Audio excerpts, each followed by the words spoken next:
Salut! Sunt Diana și înțeleg că alegerea unei mașini de spălat poate fi dificilă, dar nu-ți face griji. Dacă nu ai timp să vizitezi un showroom pentru a înțelege funcțiile acesteia, te invit să explorăm împreună de ce mașina de spălat LG este alegerea perfectă pentru îngrijirea hainelor tale.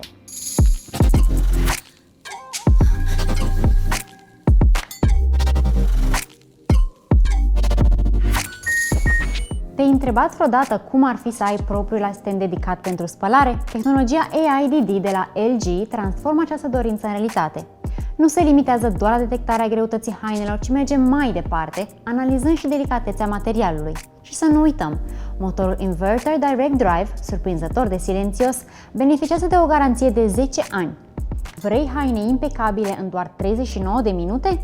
Turbo Wash 360 de grade face asta posibil. Această funcție folosește jeturi puternice din unghiuri diferite pentru a pătrunde adânc în țesătură și a oferi o spălare impecabilă. Adaptată pentru diferite tipuri de țesături, tehnologia Turbo Wash 360 de grade face procesul de spălare eficient și rapid.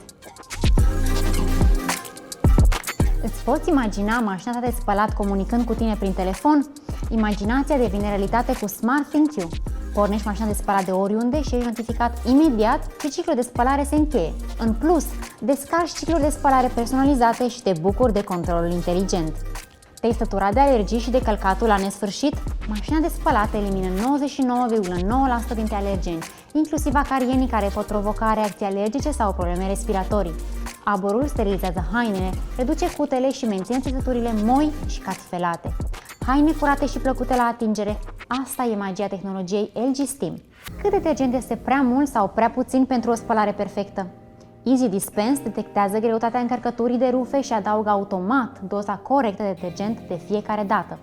Iată cum poți să elimini complet grija asupra dozării, să economisești detergent și să prelungești viața hainelor tale. Sper că te-am convins să alegi mașina de spălat LG gândită să-ți facă viața mai ușoară. Profită de eficiență, protecție superioară a materialului și confortul conectivității inteligente.